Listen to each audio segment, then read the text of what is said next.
Good morning, everyone. Welcome to Ask a Property Manager, episode number 16. Today's April 15th, 2020, coming to you from Studio 1.0 here at Own Buffalo. I'm Andrew Schultz, Principal Broker of Own Buffalo, Inc., and on today's show, we're going to be discussing some new IRS guidelines that'll have an impact on individuals, businesses, and real estate investors.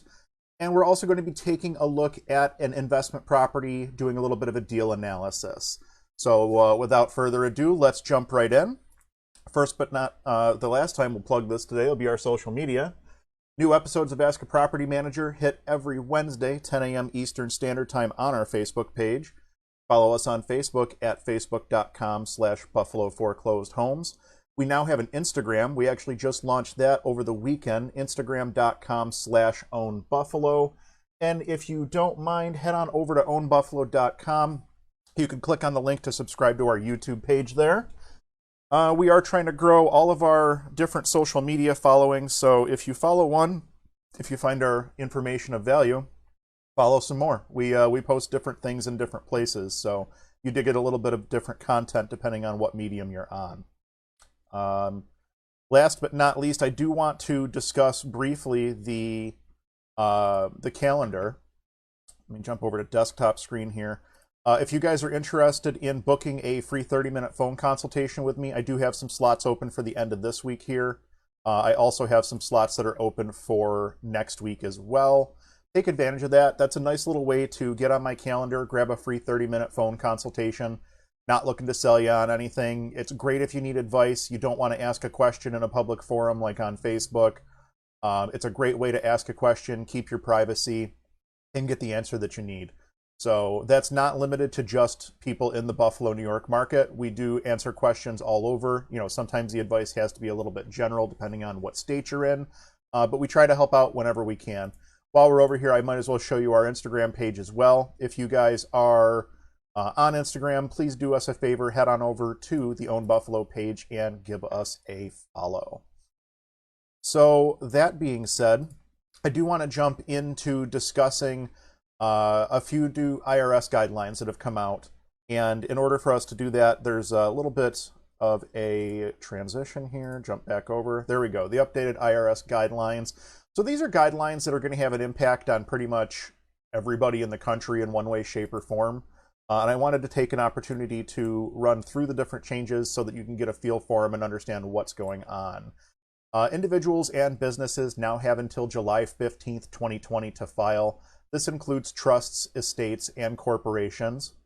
So that's good information to have, both for yourself personally as well as for your business if you haven't filed yet. Quarterly filings for April 15th and June 15th, 2020 are now pushed out to July 15th, 2020 without penalty. That's also good information to have, especially if you're a late filer. And this one is going to apply directly to real estate investors, 1031 exchanges. So if you're in the middle of your identification period, the first 45 days, or your closing period, the 180 days, if your deadline falls between April 1st and July 15th, 2020, that deadline will automatically extend to July 15th, 2020. So I know there's a lot of people, especially with the 1031 exchanges, with the time crunch and things like that. Real estate's really not moving at the moment. As a matter of fact, we're still under restriction here in New York. That we can't go out and show properties and things like that. So real estate's a little bit slower here at the moment. The IRS has gone ahead and extended those guidelines on your 1031 exchanges to make it a little bit easier for you to be able to get your 1031 through, get the process completed. Same thing with opportunity zones. If you're working with opportunity zones, if your 180-day deadline falls between that April 1st to July 15th guideline, that's automatically going to extend out to July 15th for you as well. And guys, last but not least, talk to your financial professional. Don't take what I'm saying verbatim. Talk to your financial professional. Make sure that whatever your unique situation is being tended to. Every person has a unique taxation situation, so make sure that you're dealing with your unique situation and not just going off of generic advice. The source of that information is the IRS website. I pulled that up the other day, so I would like to think that the information is relatively accurate. That being said, always talk to your financial professional, especially when it comes to things like making sure your taxes get paid on time, because the IRS really frowns on not paying your taxes. So that's those are the guidelines I wanted to bring you up to date on. And I think we're going to jump right into our investment property analysis here.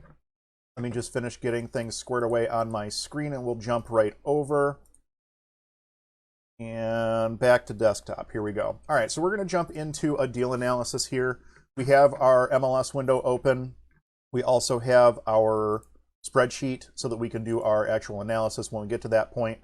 The property I've identified that we're going to be looking at today is 60 Condon. This is in Black Rock and Buffalo. I'm sorry, 68 Condon. This is in Black Rock and Buffalo.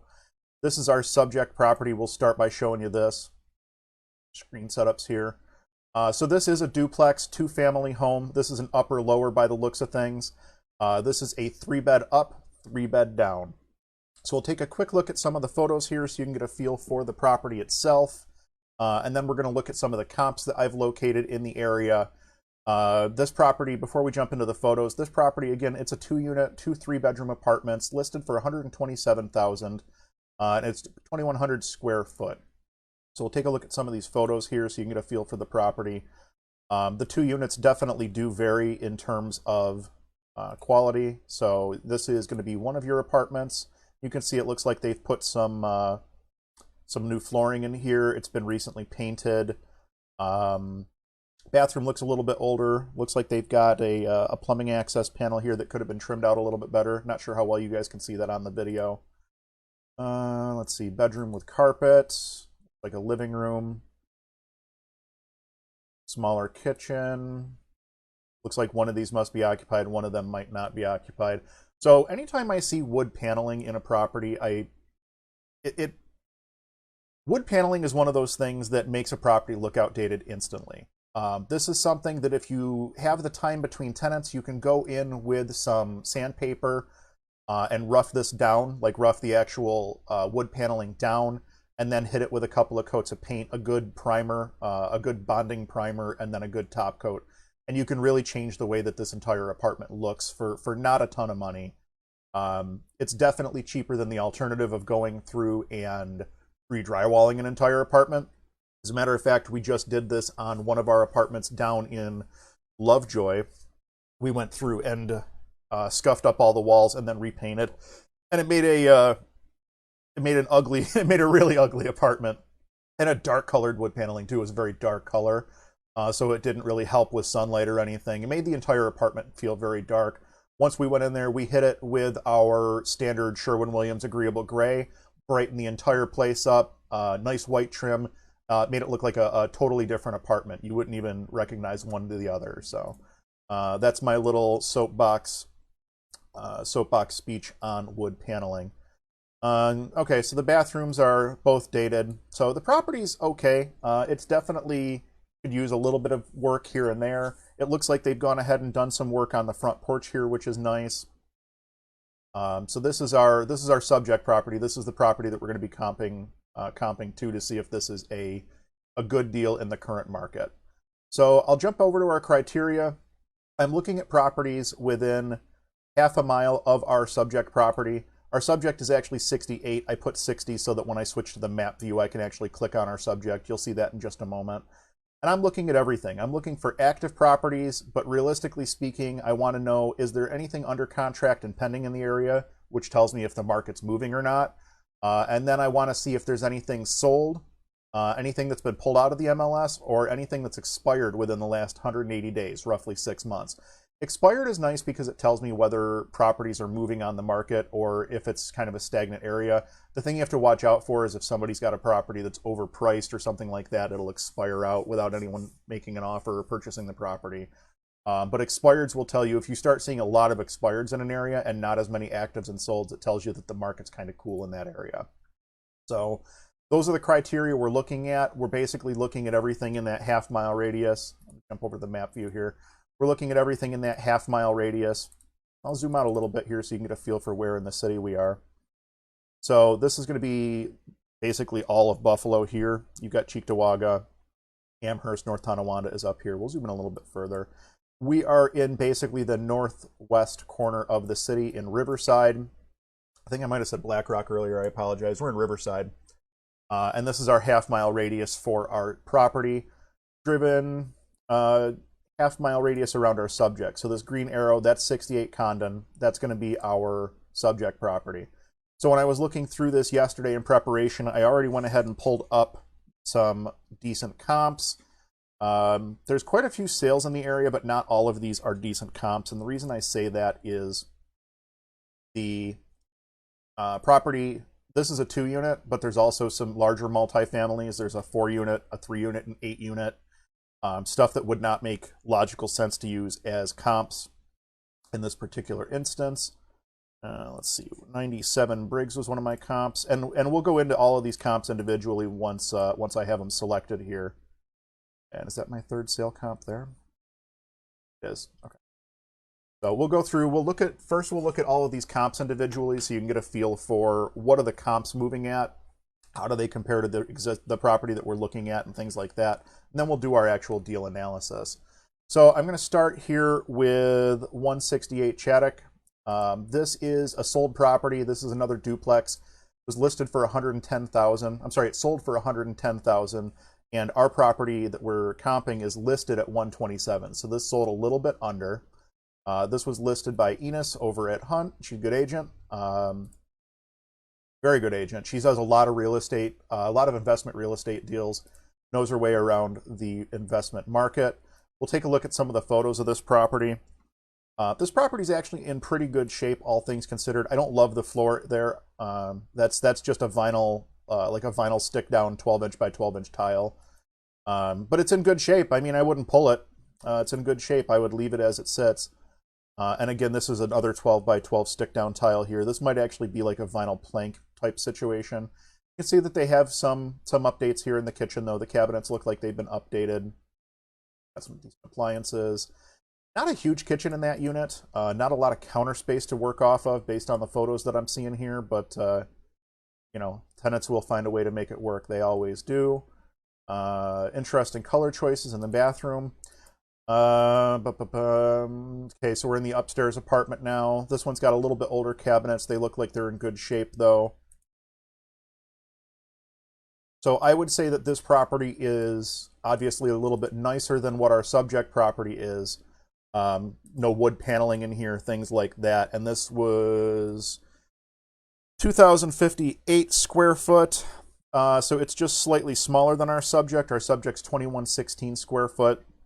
And this sold for $110,000. They don't have rents listed on here, unfortunately. And this is a 3-2. So you're getting 3 beds in the one unit. You are losing a bedroom in the other unit. That will have a little bit of an impact on pricing. Let's jump back to the map here real quick. So that's a pretty good comp. I like that comp because it's got, you know, the values about where we're looking at, like we're trying to comp against that value. This property is a recent sale in the neighborhood. It comps out pretty well. Maybe a little bit light on price for the value. We'll take a look at 17 Condon. This is another sold property. This one sold for $95,000. And again, this is a 3-bed upper, 3-bed lower. This one is 2,038 square foot, almost exactly the same size as the previous one that we just looked at. And again, just slightly smaller, about 100 square foot smaller than our subject property. We'll take a look at the photos on this one. These ones are a little bit darker, a little bit harder to see, but we can kind of walk through here. You can see the flooring in here. This is just a painted, like a painted hardwood by the looks of things, a painted subfloor. I'm not a huge fan of that look. It's very common to see in lower rent apartments because it's very easy to repair when a tenant moves out. You literally throw a bucket of paint on the ground and spread it around. I don't love it. I don't love the look. It just screams cheap landlord to me. So I probably would not go that route. I would go for not carpet. We don't ever recommend putting carpet into an apartment because you're just going to end up replacing it every tenant. Go get a nice luxury vinyl plank. You know, you're going to spend a little bit of money, but you're going to get a much better quality finish than a painted floor, and it's going to last you a good long time, especially if you're using a commercial grade flooring. So that's my soapbox speech on painted floors. But But anyway, based on what you're seeing here, we're kind of going through the photos. You can see this one, it's not quite as nice as what our previous comped property was. This is a little bit rougher than our subject property, mainly because of the floors, what I'm calling out on that. I really don't like the painted floors. We're up in the attic. Picture of a furnace, another furnace. I like those Goodman furnaces. We put a lot of Goodman furnaces in our apartments. Hot water tanks. Whenever I'm looking at investment properties, I love it when agents include photos of the mechanics. I love seeing photos of hot water tanks. I love seeing photos of furnaces. I love seeing photos of electric panels. You know, a zoomed in shot showing me that a roof is in good shape. I like to see that stuff on investment property listings. A lot of agents don't do it. But when you're trying to view a property remotely, granted, I'm in Buffalo. I can drive to 17 Condon and look at this property. But a lot of our clients aren't in Buffalo. You know, we've got clients literally all over the country, all over the world. When they're trying to look at a property, the more information they have at their fingertips, the better off they are when it comes to making a decision. It's got a sump pump in it. That's kind of nice. So this property sold at $95,000. Again, I would say this one's not quite as nice as what our property that we're comping against is. So I would say, given this being a 3-bed upper, 3-bed lower, that sale price at $95, I would be looking to adjust this price up based on condition when I'm comparing it to our property at 68 Condon. And finally, for comps, I want to jump into 97 Briggs here. So this one is another 2-unit. This actually sold in the 130 price range. Change views here. Client full. There we go. So this is another 3-bed up, 3-bed down. Rents are listed on this one. Rents are listed at $725 in the one apartment and $925 in the other apartment. That $725 seems a little bit low for the area. The $925 seems just about right, maybe even a touch on the high side. Let's see here, 97 Briggs. We'll start looking at some of the photos here. So, all right, so we are inside the, looks like lower apartment. I love these built-ins. Every time I see these built-ins in one of our buildings, I get excited. We actually have some that still have the doors on them, the nice doors that have like a nice glass inlay. You don't see a lot of builds like that anymore. Like this was all like hardwood built stuff. You don't get this in a lot of new build construction. It's just boilerplate. It's tray ceiling here. Kitchen, interesting color choices. More wood paneling. Again, not my favorite, but this makes sense for us to use as a comp because now we're comparing a wood paneled property to a wood paneled property. Got a garage, and that's it for photos on this one. Not a ton of info on this one. Sale price of $130 with the rents listed at $725 and $925. So in terms of comping with this property is significantly larger than our subject. This one's just shy of 3,000 square foot. Our subject is about 2,100 square foot. So when I'm looking at making comparisons on value, we would comp this value down based on the square footage to our subject property. So let me jump back over here to the subject property and we'll just talk about this for a couple more minutes. So based on a purchase price or a list price at $127, I think that price is kind of high given what we're seeing in the neighborhood for comps. When we're talking about 168 Chaddock, that was the first one that we looked at. That property was in really good shape. It was a 3-2 with a little bit less square footage, and it sold for $110,000. So when you're talking 110 for a property in good shape, even if you bump that value up a little bit to make up for the missing bedroom, I still don't think that you're going to be able to bump it to the point of 127. So I think that if you're using Chaddock when you're looking at comps, Chaddock, you're going to be able to bump the value on that up a little bit, but still you're not going to come up to that 127 when you're talking about comps. 17 Condon, that was a 3-3 as well, a little bit rougher in condition than our subject property and a little bit smaller, about 100 square foot smaller than our subject property. That one sold for $95,000, and that was a 3-3. With it being a little bit rougher, I would bring the value of that up. I would adjust the value of that sale up when I'm comping. the property at 68 Condon. And finally, the one that we just looked at, 97 Briggs, that was the 3-3 that sold for $130K. Much larger property. That's about 800 square foot, 850 square foot larger. So this one is, again, 2,100 square foot. The one on Briggs was just shy of 3,000 square foot. About 850 square foot difference. That's going to have an impact on the value. So that one sold at 130.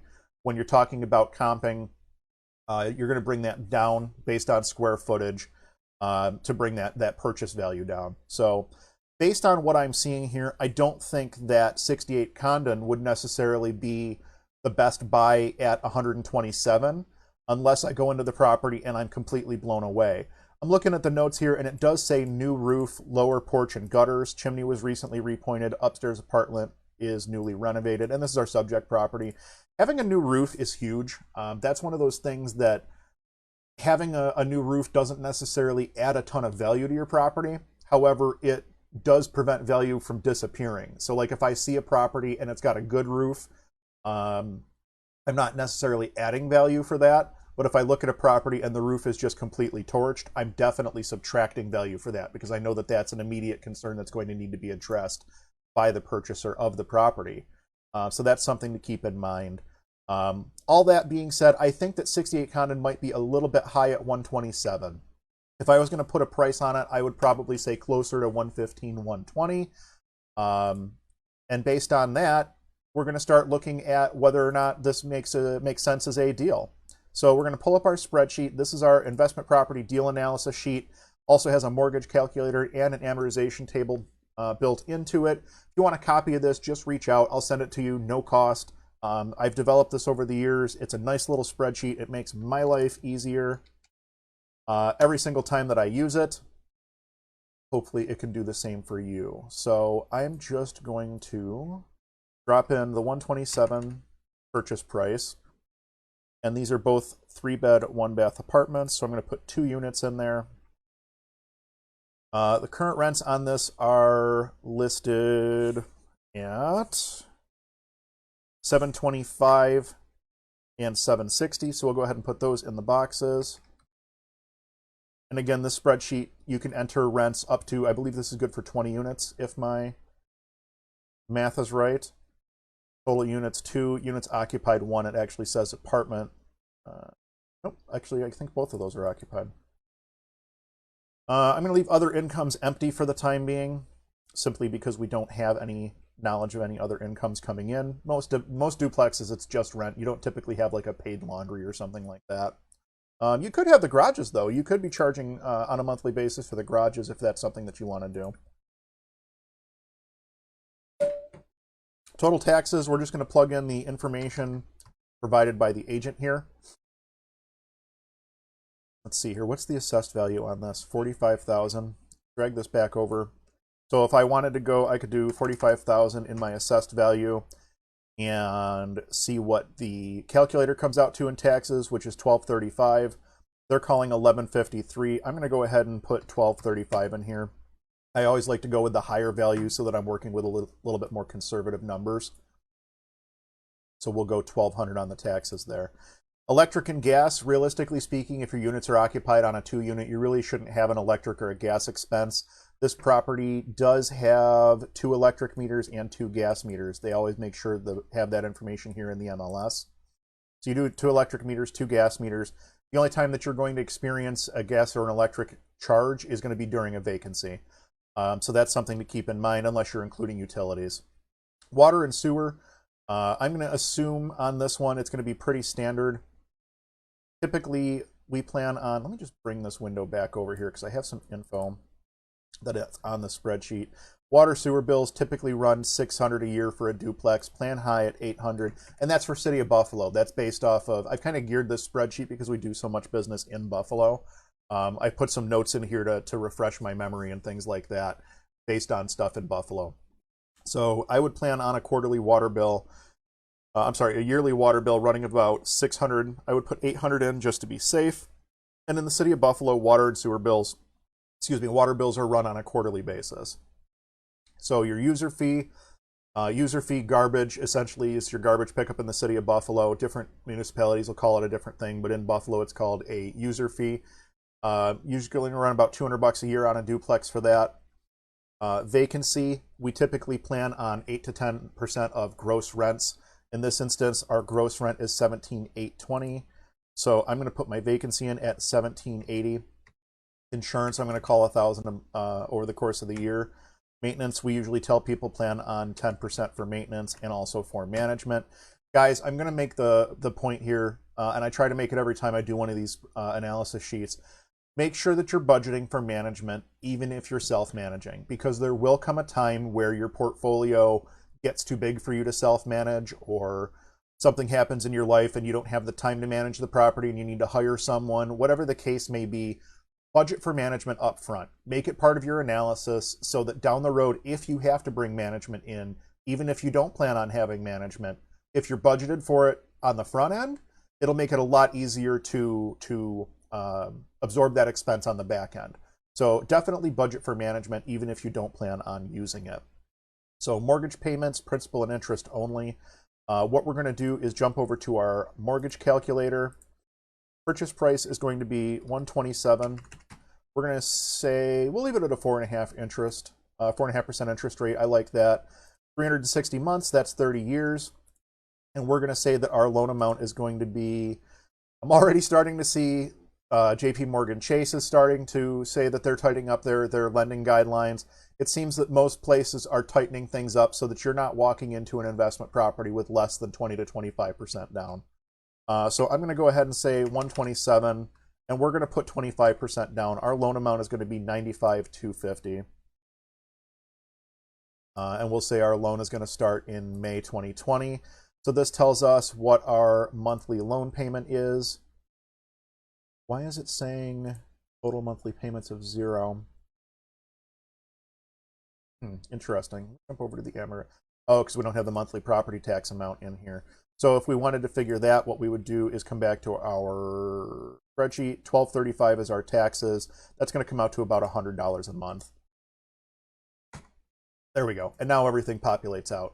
So you can see your monthly loan payment with the taxes figured in, your yearly loan payment with the taxes figured in. You can jump and look at your amortization table and see exactly how everything breaks out, what you're paying in principal and interest on a monthly basis. Right now, I just want the raw yearly loan payment. So I'm going to go ahead and drop the taxes back out of that situation. I'm looking for the principal and interest only, because we already have the taxes and the insurance figured out on other lines. So if you're talking your PITI, principal, interest, tax, and insurance, I just want the PI part of that, principal and interest. So our yearly loan payment on this is going to be $56.23.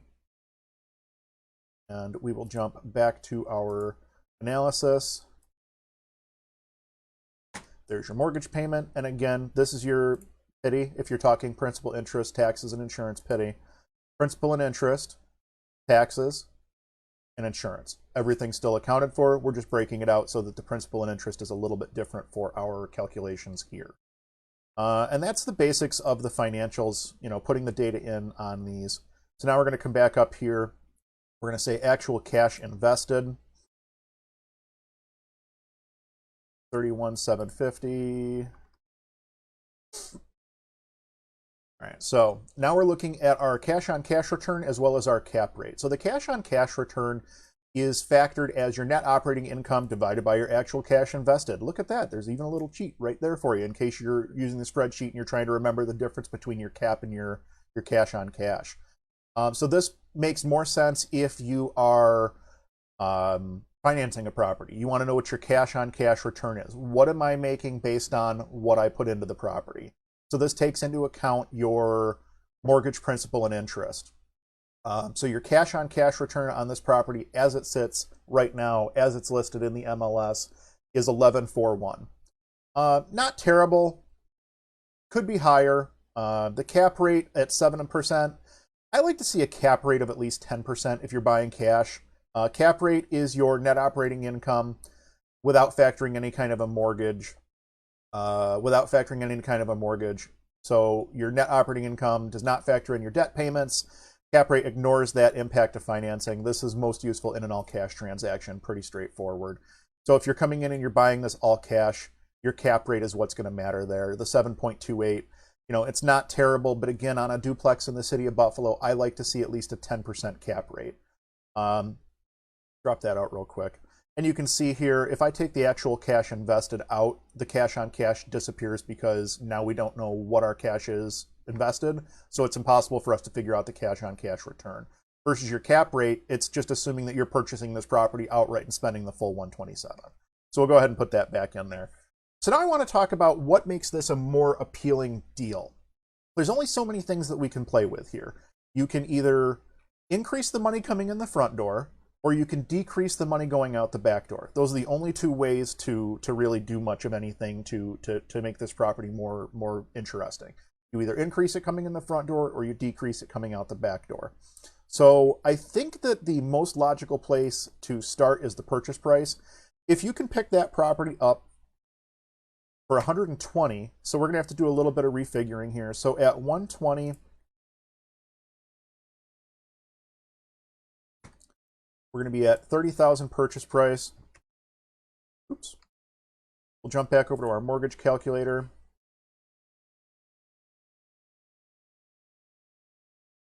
It's going to be a $90,000 loan, which makes our yearly payment $5,313.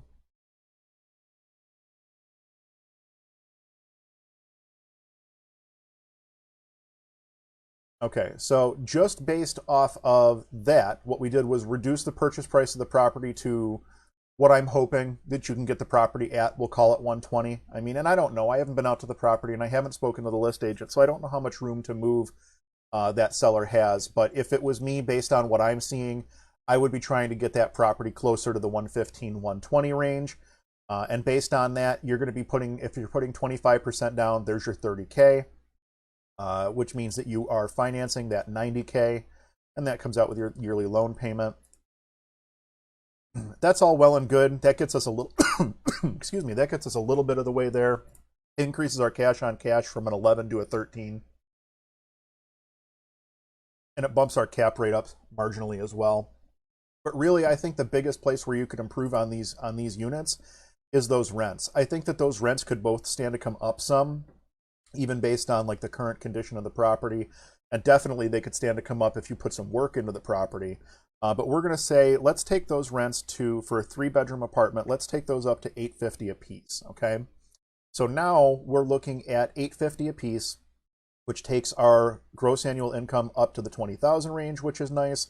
However, we still need to come down here and adjust our vacancy, which again we use as a percentage of the rent. We typically tell people around 10% on a smaller property, a duplex, and that'll shrink as the number of units goes up. If you have a 200 unit building, if you have a 200 unit building and you have a 10% vacancy, you have a big problem. So your vacancy, if you've got a larger portfolio, is going to shrink. If you're looking at a duplex just as a one-off, we typically tell people plan on around a 10% vacancy. The insurance numbers I'm going to leave alone, but I did bump the maintenance and management up a little bit. And the reason I did that is because on the maintenance, I expect that you're probably going to be spending a little bit more because you're going to be increasing the quality of the property. And management fees are typically based on the rents, which is why I bumped those up. So coming back up here to look at our values, our cash on cash return is awesome. Like a 19% cash on cash return, that's a pretty hardy investment. I like that quite a bit. That's a nice cash on cash return for this market in this neighborhood. I have no problem with that whatsoever. The cap rate is at a 9.2. It's still a little bit shy of that 10% that I would really like to see it at. Let's see, what would it take to get us up to, let's see, can we get it for 117.5? So let's do 117.5. We're going to put 25% down, which is 29,375. And that's going to increase our cash on cash return. Oops.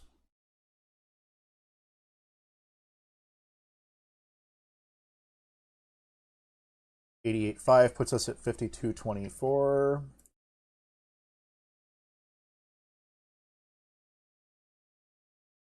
So that helps us out with our cap rate a little bit more.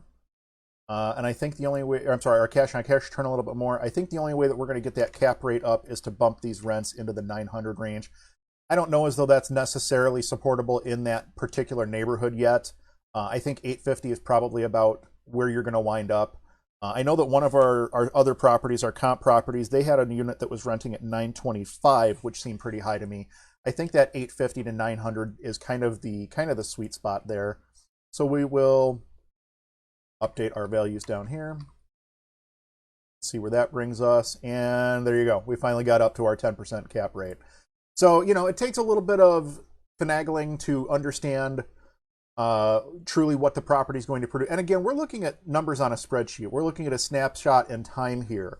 How the property is actually going to perform depends on so many external factors that you have absolutely no control over, kind of like what's going on in society currently with our global pandemic. You know, there's things that you can do that you have control of. There's a lot of things in this world that you just don't control. So as far as fidgeting with the numbers to make them work, am I fudging here? No, not really. When I lower the purchase price down to 117.5, that's a negotiation. That's all based on where can you get the purchase price down to. When we're talking about bumping the rents up to increase the cap rate, are we fudging there? Yeah, we might be fudging a little bit there because, like I said, I think that the 850 is probably where you're going to find yourself on those 3-bedroom apartments. And again, because I like to work off of more conservative numbers, I would probably be inclined to leave those at the 850. Leave those at the 850 and look at the cap rate there, which is a 9. You know, it's still just a little bit shy of the 10% that I like to see. But you know, every investor has different investment criteria that they're operating under. Everybody has a different investment criteria, different pain threshold is usually what I call it. What's your pain tolerance when you're getting into properties and things like that. So would I buy this property or would I pass on this property? I guess is really what it boils down to. I'd certainly have to walk through it first and give it a long, hard thought. It's really going to depend, I think, largely on what you can purchase the property for. As we'd mentioned, let me jump back to our MLS here. You know, as we'd mentioned before, the property's listed at 127. If we're trying to get it in the, you know, if we're talking about 117, we're talking about a $10,000 price decrease. So it basically is going to boil down to how well you can negotiate and how much does this property really need in terms of work once you get inside and really take a look at it. So this is a borderline one. You know, would you do it? Would you not do it? It's really going to depend on what the physical property looks like when you get out there and look at it. So I wouldn't throw a firm yes or a firm no on this one just from looking at it here at the studio. I would physically go out and look at this one. This is one of those properties. So when I'm doing these desktop analyses, I'm basically trying to decide, is this a property that warrants further investigation? And usually the answer to that is either a yes or a maybe. Very seldom do we actually get one that we look at and the numbers just completely don't work and it's a firm no right out the gate. But knowing it's a firm no prevents you from wasting that time. So it's always nice to do at least a little bit of math before you go out and put too much energy into looking at the properties and things like that. So that will pretty much wrap up our desktop deal analysis for this week. Hope you guys enjoyed that. I kind of enjoyed doing those. If you guys have a project that you'd like us to take a look at, a property that you'd like us to take a look at, do an analysis on for you, we're certainly willing to do that. Just reach out and let us know. Guys, I do appreciate you taking the time to watch today. We're pretty much at the end of the show. Thank you so much for watching. We do love producing Ask a Property Manager, and you guys can help us improve just by dropping a question in the comments, either here on Facebook or on YouTube. We may pick your question to be answered in an upcoming episode. If you enjoyed today's show, or if I brought some value to your day, please do me a favor and throw us a like. Every time you click the like button, a property manager gets their wings. Okay, maybe not. But it does help other people just like you to find us, and that's really what's important here. We do appreciate every time somebody throws us a like. It brings a smile to my face. So if you could do me the kindness, I would appreciate it. You know, it's just helps us out a little bit. Follow us on Facebook, facebook.com/Buffalo Foreclosed Homes. You can find the new episodes of Ask a Property Manager live on that page every Wednesday at 10 a.m. Eastern. You can also follow us on Instagram. That page is new, instagram.com/ownbuffalo. I think that launched over the weekend. Go ahead and throw us a like over there as well. We'd appreciate it. And always subscribe on YouTube. Last but not least, you can grab your free 30-minute phone consultation. Link for that is over at ownbuffalo.com. Next week, April 22nd at 10 a.m., we'll be back live with you. And our topic for next week is what you need to know before you hire a property manager. Thanks so much for watching. Can't wait until next week, and we will talk to you guys real soon. This has been Ask a Property Manager for April 15th, 2020. I'm Andrew Schultz, Principal Broker of Own Buffalo, and we'll see you next week.